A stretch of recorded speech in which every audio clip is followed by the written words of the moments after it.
خارجين فقط لمواجهة الوصل والشباب، إلا أن لربما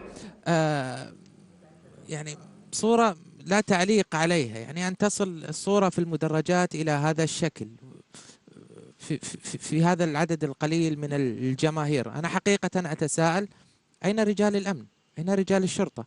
كيف تسمح أو يسمح للجمهور بالاشتباك بهذا الشكل وبالظهور بهذا الشكل المخزي والمخجل والقبيح في المدرجات؟ يعني نحن نشتكي من الحضور الجماهيري، إذا كان الحضور الجماهيري راح يسوي لنا هالأشكال وراح يطلع لنا بهالمظاهر، لا يحضرون الجمهور. صورة قبيحة جدا وسيئة جدا وبشعة جدا، ولا تمت للرياضة ولا تمت لكرة القدم ولا تمت حتى يعني للشخصية الإماراتية بصلة. وأنا ألوم رجال الأمن وألوم رجال الأمن على بطء ردة فعلهم على هذه الحادثة. وشوف يعني مع وجود الشرطة ما زال هناك في إصرار، وما زال هناك هجوم، وما زال هناك تهجم. يعني بعد خراب مالطا، بعد خراب مالطا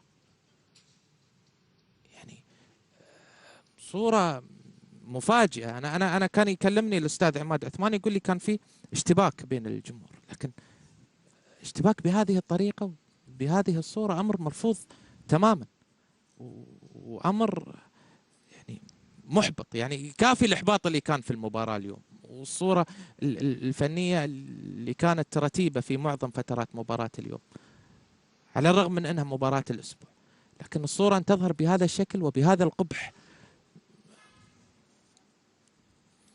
الله كريم، الله كريم. نرجع نتكلم عن المباراة. أنا صراحة كنت أتمنى أن هذه الصورة ما تطلع.